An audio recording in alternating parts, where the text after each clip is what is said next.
नमस्कार, F&O की पाठशाला में आप सभी का स्वागत है। मैं हूं मानसी दवे और देखते ही देखते इस पाठशाला के 10वें सेशन पर 10वीं क्लास पर हम पहुंच चुके हैं। और आप इस पाठशाला को कितना पसंद करते हैं ये बिल्कुल हम हमारे सोशल मीडिया हैंडल्स पर देख पा रहे हैं। और पसंद करें भी क्यों ना, इस पाठशाला के प्रोफेसर जो है वो है जी बिजनेस के मैनेजिंग एडिटर अनिल सिंघवी जी, जो कि हमें बड़े ही आसान शब्दों में वायदा बाजार, जो कि बहुत ही कॉम्प्लिकेटेड हमें लगता था, अब आसानी से सीखने की हम कोशिश कर रहे हैं। तो आज का जो चैप्टर है या आज का जो टॉपिक हम समझने की कोशिश कर रहे हैं वो निफ्टी। बेसिक से ही शुरुआत करते हैं। निफ्टी क्या है? इंडेक्स है। और बेसिकली इंडेक्स क्या होता है थोड़ा सा वो बता दूं। क्योंकि कई बार आप कहते हैं कि बाजार कैसा है, हाँ। बाजार अच्छा है या खराब है। तो बाजार में तो हजारों स्टॉक लिस्टेड हैं जी, राइट। तो कैसे पता चलेगा कि बाजार अच्छा है या खराब है? तो बाजार अच्छा है या खराब उसको देखने का तरीका क्या है? फिर उसका तरीका है एक इंडेक्स। इंडेक्स क्या होता है? कुछ शेयरों को मिलाकर एक क्लब करके एक साथ एक आपके पास कंबाइंड वैल्यू आ जाए जी, उसको इंडेक्स कहते हैं। तो निफ्टी भी एक इंडेक्स है, ठीक है। निफ्टी का नाम है निफ्टी 50 जी। आमतौर पर हम 50 छोड़ देते हैं, लेकिन उसका असली नाम निफ्टी 50 है, ठीक है। तो फिर नाम से पता चल जाता है निफ्टी मतलब उन 50 शेयरों का इंडेक्स जो आपको ये बताता है कि ये 50 शेयर ऊपर जा रहे हैं, नीचे जा रहे हैं, सब मिलकर किस तरफ जा रहे हैं। अच्छा, ये निफ्टी है। और निफ्टी एनएसई में लिस्टेड 50 शेयरों का है। और हर एक्सचेंज का अलग अलग इंडेक्स हो सकता है। जैसे कि बीएसई का सेंसेक्स सबसे पुराना और फेमस है, वो 30 शेयरों से बना हुआ है। लेकिन कभी आपने ऐसा थोड़ी सुना सेंसेक्स 30, नहीं ना। हाँ। खाली सेंसेक्स नाम आता है।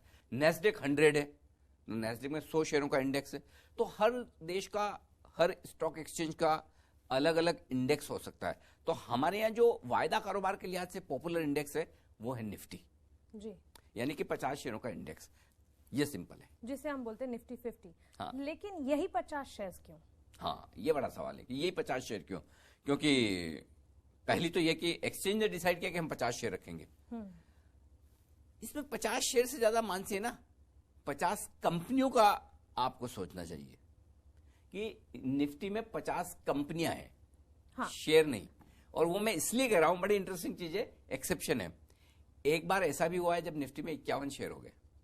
निफ्टी 50 से वो 51 हो गया। हाँ, लेकिन वो निफ्टी 50 ही रहा। क्यों? क्योंकि शेयर 51 थे, कंपनियां 50 ही थी। और आप कहेंगे ये कैसे जी? तो टाटा मोटर्स नाम तो सुना है आपने जी। टाटा मोटर्स निफ्टी का हिस्सा थी। टाटा मोटर्स का डीवीआर, वो थोड़ा सा एक टेक्निकल टर्म है, हम कभी आगे और उसको अच्छे से समझाएंगे। लेकिन वो एक और अलग तरह का शेयर जो बाजार में लिस्टेड है, आज भी है। तो टाटा मोटर्स और टाटा मोटर्स डीवीआर दोनों निफ्टी का हिस्सा बन गए और इस वजह से 51। एग्जैक्टली। लेकिन कंपनियां 50 क्योंकि है तो टाटा मोटर्स ही, हाँ। शेयर है 51। अच्छा, तो टाटा के अम्ब्रेला के अंडर एक जो कंपनी है उसे ऐड किया टाटा मोटर्स। लेकिन अब आज की तारीख पे निफ्टी में 50 शेयर हैं जो निफ्टी का हिस्सा है। और ये 50 शेयर मिलकर निफ्टी को बनाते हैं। ठीक है। लेकिन अनिल जी, ये 50 शेयर्स जो हैं, जैसे कभी भी हम कोई ग्रुप या कोई हेड बनाते तो उसका क्लासिफिकेशन होता है। इन 50 शेयर्स का क्लासिफिकेशन मतलब क्या है? कोई हेड है या कोई क्लासिफिकेशन डिवीजन है जिस हिसाब से ये 50 शेयर्स बने? तो 50 शेयर्स एक ही ग्रुप के, मतलब एक ही तरह के सेक्टर के तो नहीं होंगे? अलग अलग सेक्टर के हैं। कई सारे सेक्टर्स के हो सकते हैं, कई सारे सेक्टर्स के ना भी हों। कुछ सेक्टर्स ऐसे हो सकते हैं जिनमें ज्यादा शेयर हों जिनके, मसलन 6 प्राइवेट सेक्टर बैंक हैं, मसलन 3 ऑयल मार्केटिंग कंपनियों के शेयर हैं, मसलन रियल एस्टेट का एक भी शेयर नहीं है। अच्छा। हाँ, जबकि हिंदुस्तान में सबसे ज्यादा पैसा लोगों ने रियल एस्टेट में लगाया हुआ है। लेकिन कोई भी रियल एस्टेट कंपनी अब इतनी बड़ी नहीं बची जो निफ्टी का हिस्सा हो, है ना। तो ये जरूरी नहीं कि हर एक सेक्टर का रिप्रेजेंटेशन हो ही। कुछ सेक्टर हो सकते हैं, कुछ सेक्टर्स के ज्यादा शेयर हो सकते हैं, कुछ सेक्टर्स के कम शेयर हो सकते हैं। तो ये वक्त वक्त पर बदलते रहते हैं। तो लेकिन हाँ, ये बात पक्की कि एक ही सेक्टर के तो नहीं होंगे। आईटी भी होंगे, मेटल भी होंगे, बैंक्स भी होंगे। अब बैंक्स में प्राइवेट बैंक्स भी होंगे, पीएसयू बैंक्स भी होंगे, ऑयल एंड गैस कंपनियां होंगी, टेलीकॉम कंपनियां होगी, फार्मा कंपनियां होगी। तो अलग अलग सेक्टर की कंपनियां होती है, लेकिन कुल मिलाकर निफ्टी में होती 50 कंपनियां। अब आपका जो एक सवाल है कि ये निफ्टी बनता कैसे, जी, वो मैं बता दूं। देखिए, निफ्टी की शुरुआत हुई थी, और ये निफ्टी क्यों बता रहे हैं वो भी मैं बता दूं। लोगों को लगेगा हम वायदा कारोबार की बात करते करते निफ्टी में कहां पहुंच गए, क्योंकि जब हम बात करते हैं ट्रेडिंग की, फ्यूचर्स एंड ऑप्शंस की, तो सबसे ज्यादा पॉपुलर फ्यूचर अगर कोई है तो वो निफ्टी का फ्यूचर है जी। इसलिए पहले निफ्टी के फ्यूचर को हम आपको समझाएं, उससे पहले आपको निफ्टी समझना जरूरी है। अगर आप निफ्टी समझेंगे ना तो निफ्टी का फ्यूचर आपके बहुत आसानी से समझ में आ जाएगा। तो अब यहां पे मैं निफ्टी बता दूं। निफ्टी 50 शेयरों से बना है। इन 50 शेयरों की वैल्यू कैसे निकलती है? मसलन निफ्टी में इस वक्त जब हम शो रिकॉर्ड कर रहे हैं, सबसे ज्यादा वैल्यू वाला शेयर है टीसीएस, टाटा कंसल्टेंसी। सबसे कम वैल्यू वाला है यूपीएल या डॉक्टर रेड्डीज।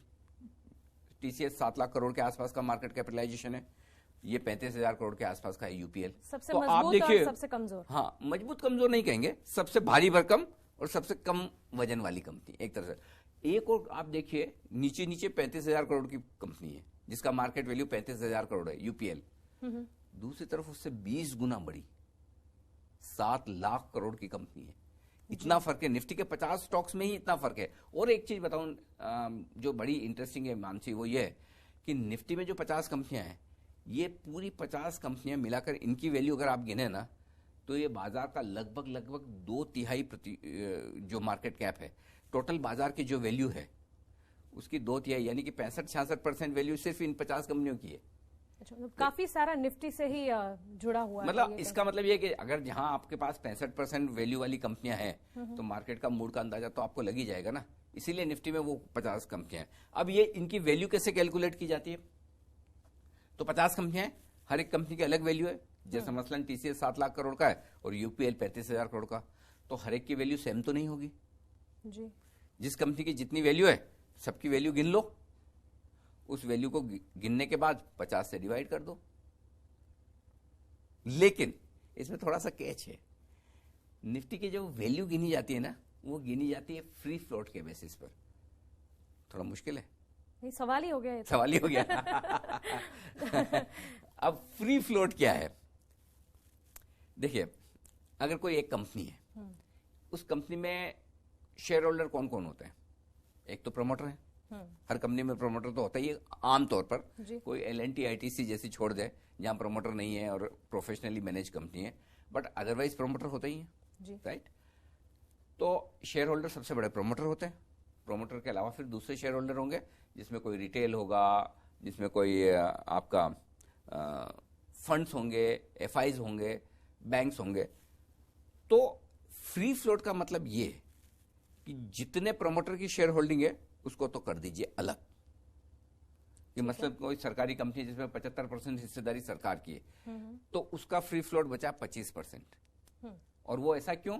क्योंकि आमतौर पर जब निफ्टी का वेटेज कैलकुलेट करते हैं हम कि इस कंपनी का वजन निफ्टी में कितना होना चाहिए, तो जो फ्री फ्लोट है वही गिना जाता है।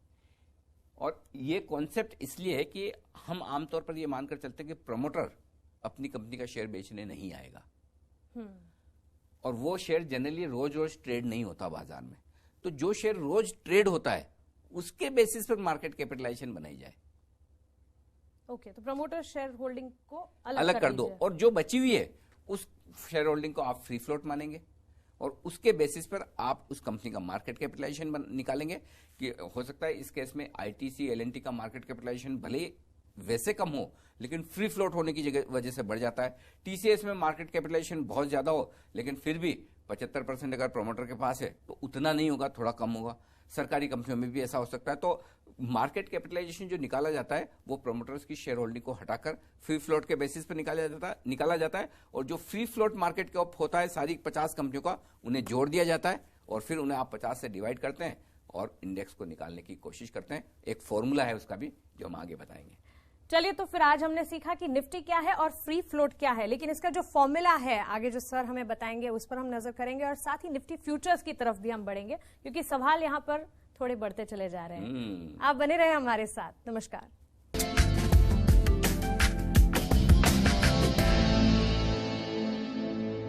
नमस्कार, F&O की पाठशाला में आप सभी का स्वागत है, और इस पाठशाला में हम वायदा बाजार को समझने की कोशिश कर रहे हैं, और मेरे साथ जुड़े हैं जी बिजनेस के मैनेजिंग एडिटर अनिल सिंह भी।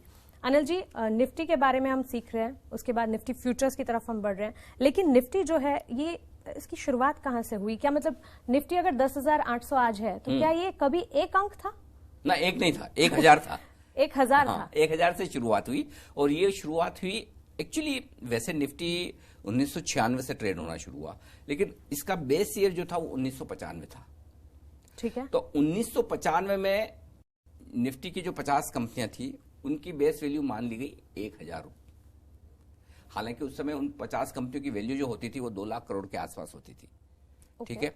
उस 2 लाख करोड़ को अब आप देखिए, सिंपल चीज है, अब आप पूछेंगे 2 लाख करोड़ थी तो 1,000 क्यों कर दी? हाँ, है ना, सवाल आना चाहिए मन में। ऐसा था तो 1,000 ही क्यों शुरुआत? अब अगर 2 लाख करोड़ की वैल्यू और 2 लाख करोड़ के इंडेक्स बनाया जाए तो इंडेक्स मतलब गिनने में ही पसीने आ जाएंगे भाई। मुझे लगता है वो शुरुआत थी तो फिर लोग को बहुत ज्यादा मतलब इंडेक्स बढ़ते ही जाएगा ना। अब आप फर्ज कर जस्ट देखिए, जब 1995 में निफ्टी बना तो निफ्टी की 50 कंपनियां मिलकर 2 लाख करोड़ की थी, और आज खाली एक टीसीएस 7 लाख करोड़ की है। अच्छा, है ना। तो 1995 से 22 साल में, 23 साल में आप देखिए कितनी वैल्यू बढ़ गई। तो उस समय जब ये 50 कंपनियां थी, इन 50 कंपनियों के मार्केट कैप था 2 लाख करोड़ के आसपास का, उनको मिलाकर जो इंडेक्स बनाया वो बेस बन गया एक तरह से 1,000 का। ओके। तो आप ये देखिए 2005 में जो निफ्टी 1,000 पॉइंट की थी, आज 10,800 के आसपास की है जब हम ये शो रिकॉर्ड कर रहे हैं। बिल्कुल ठीक है, 10,800 11,000 के आसपास की है।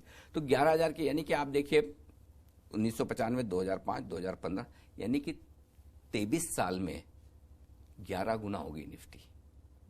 और क्या ऐसे कह सकते हैं कि तब वो 50 कंपनियों की जो वैल्यू थी आज वो एक कंपनी की वैल्यू हो रही है उस हिसाब से? नहीं, वो एक अलग चीज है, वो आपके इंडेक्स में दिख रही ना भाई। वो जो 50 कंपनियों की वैल्यू जब 1,000 थी वो 11 गुना हो गई, आप ऐसा देखिए। ठीक है, कैसे? अब आज अगर आपको निफ्टी की वैल्यू निकालनी है तो कैसे निकालेंगे? 50 कंपनियां तब भी थी, 50 कंपनियां आज भी है जी, राइट। आज का जो मार्केट कैपिटलाइजेशन है सारी 50 कंपनियों का, फ्री फ्लोट के बेसिस पे, जो हमने पिछले एपिसोड में बताया था, पिछली क्लास में बता दिया। हाँ, तो वो फॉर्मूला बता देता हूं। समझिए सारी कंपनियों का जो भी वैल्यू है फ्री फ्लोट वाली, वो निकाल लीजिए, टोटल कर लीजिए, उसको डिवाइड कर लीजिए उस दिन के, जब निफ्टी, हाँ, जब निफ्टी ने शुरुआत की थी उस दिन से डिवाइड कर लीजिए, मल्टीप्लाइड बाई 1,000 कर लीजिए, आपका फॉर्मूला निकलकर आपका मार्केट कैपिटलाइजेशन, आपका आज का निफ्टी आ जाएगा। तो बहुत सिंपल है। हालांकि मैं एक चीज बताऊं, ट्रेडर्स को, इन्वेस्टर्स को उतना डीप में जाने की जरूरत नहीं, ये आपकी समझ के लिए कि आप सिर्फ इतना समझ लीजिए, निफ्टी की वैल्यू 1995 में 1,000 थी, आज 11,000 के आसपास है। तो निफ्टी की कंपनियों की वैल्यू, कंबाइंड वैल्यू आज की तारीख में 11,000 है, अगर आप बेस 1995 का मान के चलते हैं तो ये निफ्टी का फ्री फ्लोट के बेसिस पर एक फॉर्मूला है जो आप कह सकते हैं कि जिसके बेसिस पर निफ्टी की हर रोज, हर मिनट, हर सेकंड कैलकुलेशन होती है। सिंपल। ठीक है, लेकिन निफ्टी में जो अलग अलग कंपनियां हैं, जो शेयर्स हैं, क्या ये समय समय पर बदलते हैं या फिक्स रहते हैं? बिल्कुल बदलते हैं, और कहते हैं ना वो परिवर्तन संसार का नियम है। हाँ। वैसे ही परिवर्तन निफ्टी का भी नियम है। साल में 2 बार आमतौर पर निफ्टी की रीबैलेंसिंग की जाती है। जैसे आप कह रहे हैं कि बदलते रहते हैं, जी हाँ, साल में 2 बार की जाती है। इसे सेमी एनुअल कहते हैं, यानी कि साल में 2 बार, जनवरी और जुलाई में ये देखा जाता है कि क्या निफ्टी में कुछ बदलाव करने की जरूरत है। तो साल में 2 बार ये बदलाव किए जाते हैं, और जैसे ये बदलाव होते हैं तो उसके बाद आप ये मार्च का महीना और सितंबर का महीना, इसकी जो वायदा कारोबार की एक्सपायरी होती है, एक्सपायरी हमने समझा दी है पहले ही। जी जी। हाँ, नहीं, अगर आपको याद नहीं तो एक बार रिवीजन कर लीजिए। हम हर महीने के हाँ, आखिरी गुरुवार को हाँ, एक्सपायरी होती है, और अगर गुरुवार को छुट्टी हुई तो उसके छुट्टी का बराबर याद है मानसी को, देखो ये परफेक्ट स्टूडेंट है एकदम, छुट्टी याद रखती हो। तो मार्च का महीना और सितंबर का महीने की जो भी एक्सपायरी होती है उसके नेक्स्ट डे से, यानी कि समझ लीजिए कि अप्रैल और अक्टूबर की सीरीज जिस दिन से शुरुआत होती है उस दिन निफ्टी के बदलाव लागू किए जाते हैं, और ये पहले से आपको महीना पर पहले बता देता है एक्सचेंज कि ये बदलाव निफ्टी में होने वाले हैं। ठीक है, तो निफ्टी में डेफिनेटली बदलाव होते हैं, शेयर अंदर आते भी हैं, शेयर बाहर निकलते भी हैं, उनके अलग अलग क्राइटेरिया। अच्छा, तो ये रीबैलेंसिंग कंपनी के परफॉर्मेंस के हिसाब से होती है, अगर परफॉर्मेंस क्राइटेरिया, कंपनी की परफॉर्मेंस नहीं, उसके क्राइटेरिया अलग है। जानना चाहते हैं? जी। मुश्किल है, दिमाग लगाना पड़ेगा। तैयार है? तैयार है। 6 क्राइटेरिया है। 6 क्राइटेरिया है। निफ्टी में कोई भी शेयर अंदर या बाहर होता है, उसके 6 क्राइटेरिया। कैसे? सबसे पहले तो यह है कि जो निफ्टी में वही कंपनी आ सकती है जो हिंदुस्तान की कंपनी है। अच्छा। जो हिंदुस्तान में रजिस्टर्ड है वही कंपनी निफ्टी में आ सकती है। मसलन समझिए, आज हमारे हिंदुस्तान के कई सारे शेयर बाहर रजिस्टर्ड, बाहर ट्रेड होते हैं, जैसे इन्फोसिस, टाटा मोटर्स, इनके एडीआर जीडीआर ट्रेड होते हैं ना। कल को कोई फेसबुक, कोई गूगल भी तो हिंदुस्तान में आके लिस्ट हो सकता है जी, हो सकता है ना, लेकिन वो निफ्टी में शामिल नहीं होगा क्योंकि वो इंडियन कंपनी नहीं है। तो वो कंपनी इंडिया में रजिस्टर्ड होनी चाहिए, इंडिया की कंपनी होनी चाहिए, वही निफ्टी का हिस्सा बन सकती है। तो पहली कंडीशन तो ये है, वो इंडिया की होनी चाहिए। दूसरी कंडीशन, वो कंपनी जो टॉप 100 शेयर है निफ्टी के या एनएससी के कह दे, जिसको निफ्टी 100 इंडेक्स भी बोलते हैं, उनमें आमतौर पर ये 100 शेयर आई जाते हैं। उन 100 शेयरों में से वो शेयर हो सकते हैं जो वायदा कारोबार का हिस्सा है। अगर कोई स्टॉक वायदा कारोबार में नहीं है तो वो निफ्टी में नहीं आ सकता। मतलब निफ्टी में जो भी स्टॉक्स है वो सारे वायदा कारोबार का हिस्सा है। हाँ, परफेक्ट। इसको देखने का तरीका ये भी है कि जो निफ्टी के स्टॉक है वो हमेशा वायदा कारोबार में होंगे ही होंगे, और जो शेयर वायदा कारोबार में नहीं है वो निफ्टी का हिस्सा बन ही नहीं सकता। तो ये दूसरी कंडीशन हो गई। अब तीसरी बताऊं, जो थोड़ी मुश्किल है। कुछ लिक्विडिटी के क्राइटेरिया है। लिक्विडिटी का मतलब ये कि जब भी आप कोई शेयर खरीदते हैं और बेचते हैं तो उस शेयर में आराम से सौदा हो, आपका सौदा करने में मुश्किल ना हो, इतने बायर सेलर हर वक्त रहे। उसका एक फॉर्मूला है जो कि 6 महीनों के अलग अलग बेसिस पे निकाला जाता है कि अगर 6 महीने में आप 10 करोड़ का ऑन एन एवरेज ट्रेड हमेशा हो रहा है तो आधा % से ज्यादा की इंपैक्ट कॉस्ट ना आए। उतना आपको डीप में जाके समझने की जरूरत नहीं, जो समझते हैं उनके लिए। तो एक लिक्विडिटी का क्राइटेरिया है, तीसरा नंबर। चौथा नंबर मार्केट कैपिटलाइजेशन का है।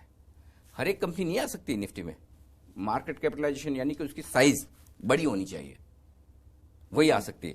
तो average free float market capitalisation उस कंपनी का ऐसा होना चाहिए जो उसको निफ्टी में ला सके। कैसे? जैसे अब निफ्टी में 50 तो ऑलरेडी है जी। अब कोई 51वां वाला बोले मुझे घुसना है अंदर, तो घुसेगा कब? कोई बाहर निकलेगा तब तो ना, है ना? जब कोई एक निकल जाए, कोई अगर है ना, लुपिन, डॉक्टर रेड्डी, यूपीएल पीछे पीछे लटके हुए हैं लास्ट 47, 48, 49, 50 नंबर पे, वो रडार पर है। हाँ, और कोई दूसरी कंपनी सोचे मैं घुस जाऊं इसकी जगह, तो फिर वो कैसे घुसेंगे? उसके घुसने का तरीका ये कि जो आखिरी कंपनी है निफ्टी में 50वें नंबर की, उसे गिराओ। और गिराने का फॉर्मूला है कि आपकी साइज गिराने के लिए उससे 1.5 गुना बड़ी होनी जरूरी है जी। तो ये आप घुस सकते हैं, अदरवाइज नहीं घुस पाएंगे। 1.5 गुना बड़ी होनी चाहिए। हाँ, जिस कंपनी को एंटर करना है निफ्टी में, तब जाके आप घुस सकते हैं। वो भी 6 महीने का फॉर्मूला है। और एक और चीज है, हाँ, इसमें एक रिलैक्सेशन है। अगर कोई नई कंपनी आईपीओ लेकर आ रही है, पब्लिक इश्यू, और उसको घुसना है तो 3 महीने में भी घुस सकती है। उसके लिए 6 महीने का रिकॉर्ड होना जरूरी नहीं है। और छठा फॉर्मूला ये है कि जो उसकी ट्रेडिंग फ्रीक्वेंसी है, मतलब पिछले 6 महीने में वो कंपनी हर रोज ट्रेड होनी चाहिए। वो तो होती है, अब इतनी बड़ी कंपनी तो उसमें ट्रेडिंग तो रोज होनी है। तो ये 6 अलग अलग क्राइटेरिया है जिसके बेसिस पर कोई स्टॉक निफ्टी के अंदर आ सकता है। इन 6 क्राइटेरिया को अगर आप इसमें से एक भी पूरा नहीं करते हैं, जगह नहीं मिलेगी निफ्टी में। 6 के 6 होने चाहिए। चलिए, तो दमदार 6 निफ्टी के क्राइटेरिया। किसी कंपनी अगर उसके ये क्राइटेरिया है तो तभी वो निफ्टी में एंटर कर सकती है। इससे आगे हम निफ्टी फ्यूचर्स की तरफ बढ़ेंगे, लेकिन फिलहाल के लिए इतना ही। नमस्कार।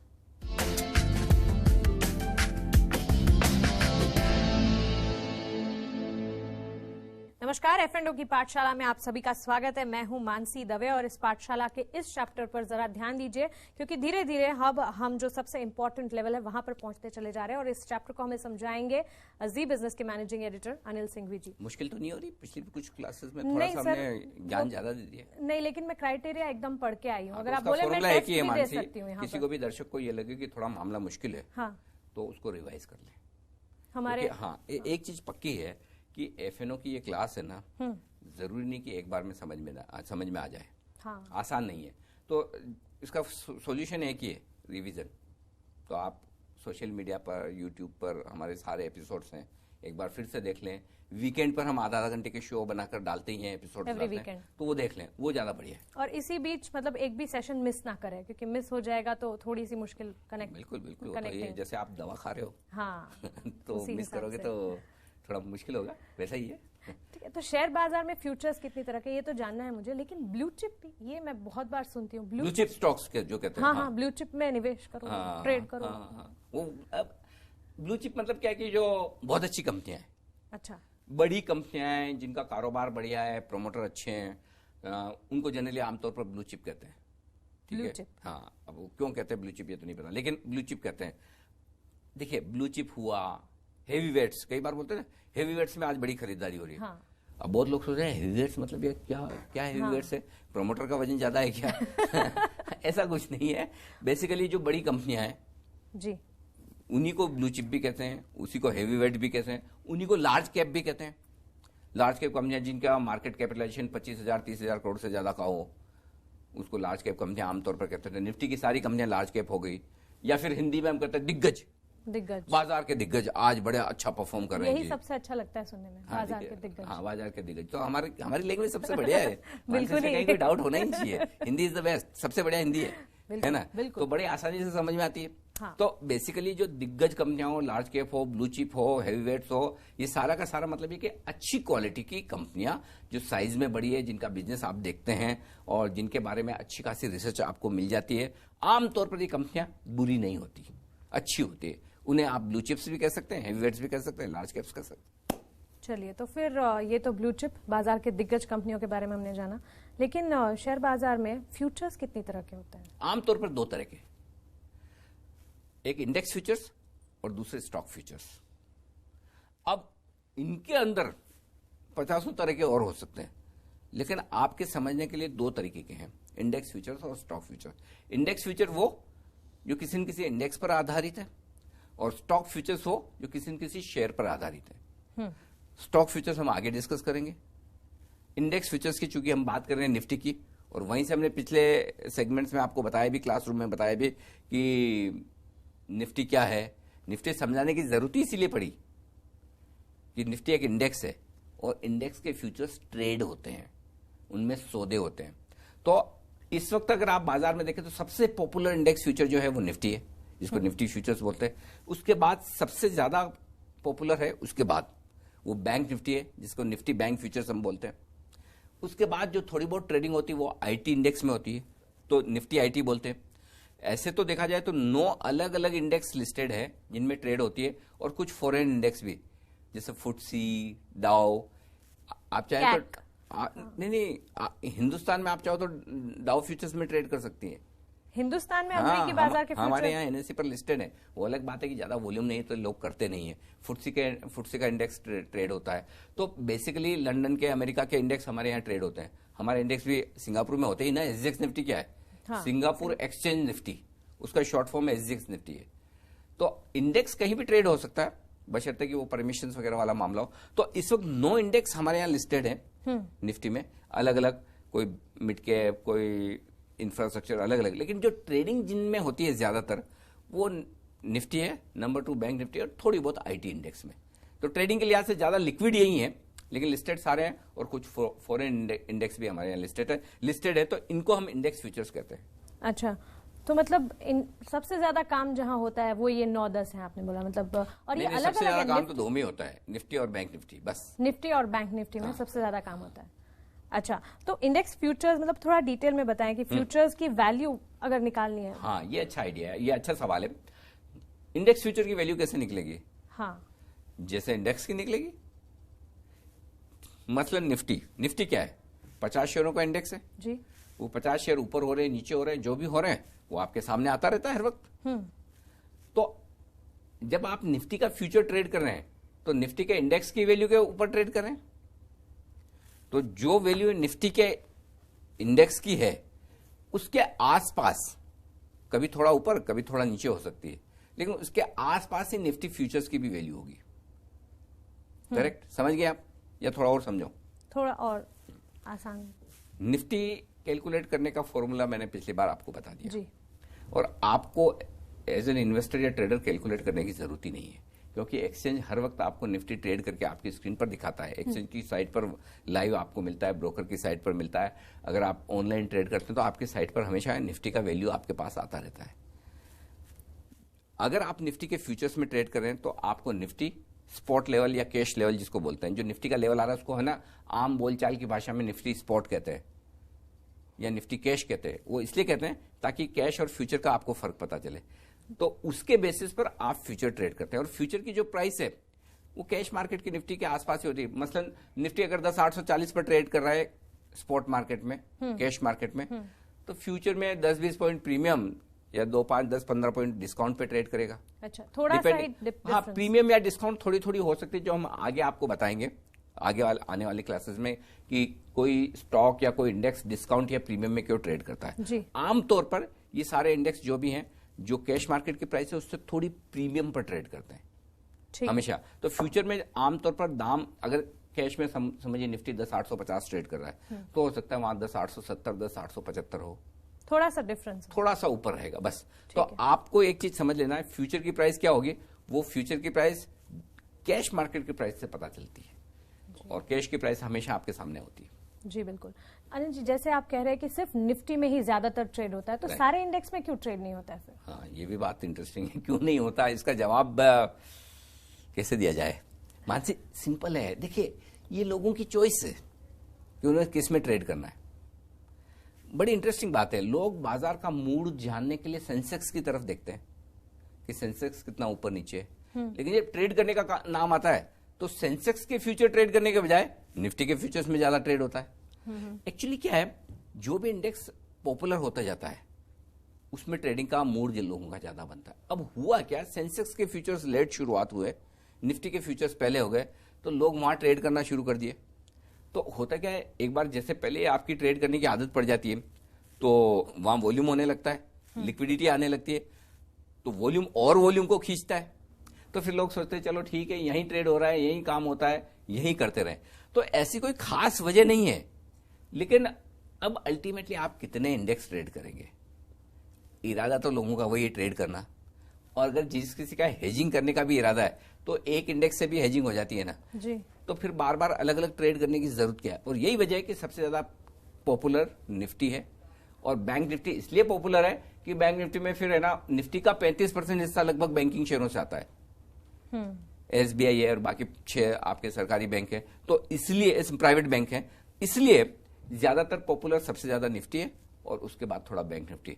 तो जरूरी नहीं कि हर एक इंडेक्स जो लिस्टेड हो उसमें ट्रेड हुई। अब डाउ फ्यूचर्स यहाँ पर लिस्टेड है, लेकिन मेरा इंटरेस्ट ही नहीं डाउ में तो नहीं है, मैं अपना निफ्टी ट्रेड कर लूं, बात खत्म। तो इसलिए जरूरी नहीं कि सारे इंडेक्स फ्यूचर्स इतने पॉपुलर हों। सीधा एग्जांपल है, निफ्टी इतना पॉपुलर है और सेंसेक्स कम। जी बिल्कुल। तो सवाल तो यही है, फायदा कमाना, और जवाब आपको यही मिलेगा। कैसे? वायदा बाजार F&O की पाठशाला में। आगे हम फ्यूचर मार्केट्स की तरफ बढ़ेंगे, आप बने रहे हमारे साथ। नमस्कार।